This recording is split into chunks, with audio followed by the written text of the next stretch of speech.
It all began with a phone call. The words David spoke on the other end were like a slap to the face. "The rent is overdue. Did you transfer it?" David's voice echoed in the receiver. Grandpa's heart raced, his hands trembling as he tried to comprehend what was happening. "What rent? I never agreed to any rent," he muttered under his breath, feeling confused, betrayed, and blindsided. The strange part. A month before this shocking phone call, David had casually mentioned, "We got married yesterday, just for special people." Grandpa sat back in his old rocking chair, the phone still pressed against his ear. His thoughts were a whirlwind. "What do you mean, we got married yesterday?" Grandpa asked.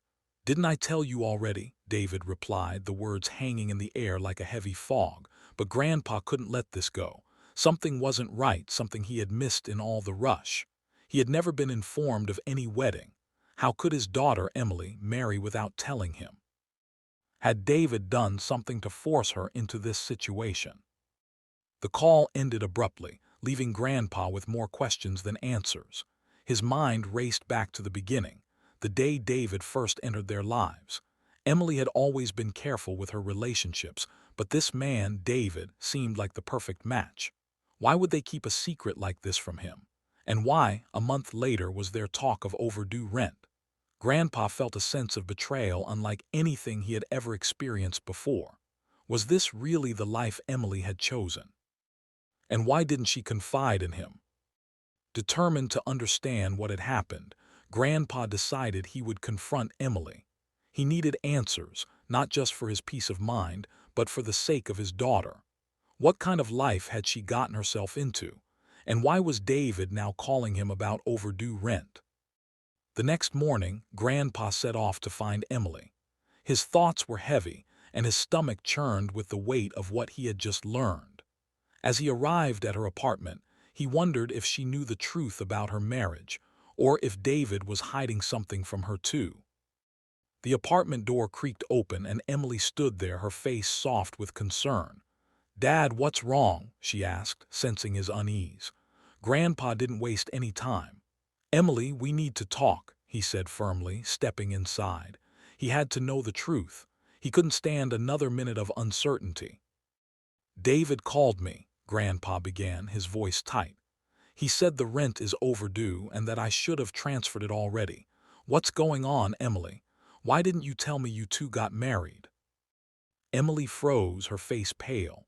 The silence stretched between them like a heavy cloud. She hadn't expected her father to find out like this. I didn't want to worry you, Dad," she said, her voice barely a whisper. "It was a small ceremony, just a few close friends and family." Her hands trembled as she spoke, and Grandpa could tell that there was more to the story than she was letting on. "Emily, don't lie to me," Grandpa said softly but firmly. "I know something is wrong. You're my daughter and I deserve the truth. What's going on with this marriage and why is David asking me about the rent?" She looked down, unable to meet his eyes. "David and we've been struggling, Dad. We got married quietly because we didn't want anyone to judge us. We didn't want you to know how bad things were." Grandpa's heart sank. "Why didn't you come to me for help? You know I would have done anything for you." His voice cracked with the weight of the words.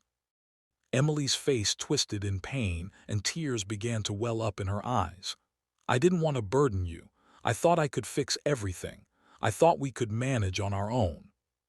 Grandpa reached out, placing a hand on her shoulder. "Emily, you're my daughter. You don't have to handle everything alone. You don't have to keep secrets from me."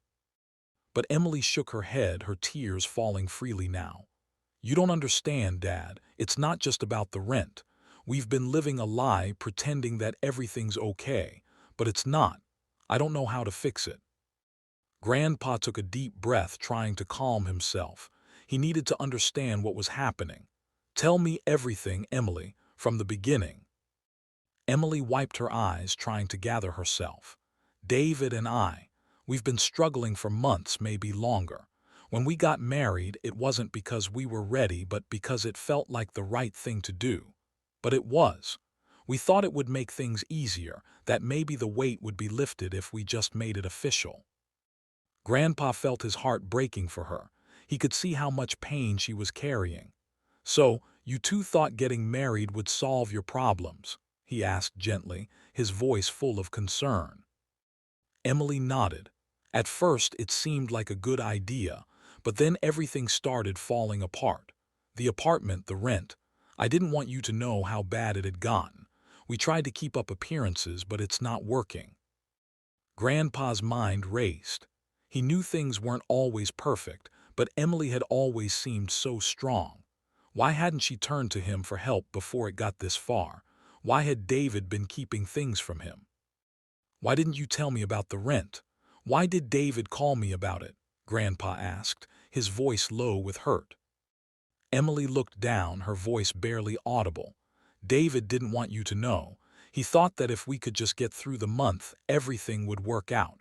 But I think he was ashamed. I think we both were." Grandpa stood up and walked to the window, looking out at the city below. His mind was racing, trying to piece everything together. He thought back to the man David used to be, the man who had seemed so kind, so caring toward his daughter. What had changed? Why was David hiding the truth from Emily? And why had he hidden it from him too? After a long silence, Grandpa turned to Emily. "You should have come to me, Emily. I'm not just your father, I'm here for you. But now we have to figure out how to fix this. We can't pretend like everything's fine when it's not." Emily nodded, sniffling. "I'm so sorry, Dad. I should have told you sooner. I was scared of what you'd think." Grandpa walked over to her and pulled her into a hug. "I'm here for you. We'll fix this together. But you have to promise me no more secrets. You can't keep hiding things from me." The days that followed were filled with long discussions and tough decisions. Emily and David's struggles weren't going to disappear overnight, but Grandpa was determined to help them face the reality of their situation. He knew they needed a plan, one that didn't involve hiding things from each other, from him, or from the people who cared about them. Grandpa met with David the next day. He was determined to get the full story from him. As David opened the door to his apartment, Grandpa could see the guilt in his eyes. "I'm sorry, Grandpa," David said, his voice shaky. "I should have told you sooner. I didn't want you to think less of me." Grandpa crossed his arms and stood firm. "David, your family. You don't have to protect me from the truth. What's really going on here?" David hesitated for a moment before speaking. "It's the money, Grandpa. We've been struggling to make ends meet. I thought if I kept it hidden, Emily wouldn't have to worry, but I was wrong. I should have come to you sooner." Grandpa's heart sank as he listened to David's words. It was clear now that Emily wasn't the only one keeping secrets. David had been carrying this burden alone, thinking he was protecting Emily by hiding it from everyone. "You can't keep carrying this weight on your own," Grandpa said, his voice gentle. "You have to be open with Emily. You can't solve everything in silence." David looked down, ashamed. "I know, Grandpa. I was just trying to protect her, but now I realize I've made everything worse." Grandpa nodded. "It's never too late to fix things, but you've got to start by being honest with each other and with yourself." David's shoulders slumped with relief. "You're right. I've been lying to myself for too long."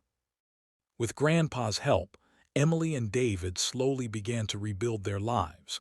They stopped hiding their problems and started facing them head-on. Grandpa helped them create a plan to get their finances back on track. The burden of secrecy slowly lifted, and the bond between them grew stronger. As they worked together, Grandpa realized something important. Sometimes, the hardest thing is not facing the problem, but facing the truth. In the end, it wasn't the rent that had caused their problems, but the lies they had told each other, the walls they had built up to protect themselves. Emily and David learned the hard way that honesty was the key to healing. And through it all, Grandpa was there, guiding them with love, patience, and understanding. The lesson was clear. Family isn't about perfection. It's about being there for each other, through the good and the bad. And no matter how tough things get, the truth will always bring people closer together. With the weight of the past finally behind them, Emily, David and Grandpa looked to the future with hope. They had faced their demons together, and now they were ready to move forward together. The camera fades to black as the story ends, leaving the listener with the powerful lesson. Honesty, trust, and family are the pillars that keep us strong.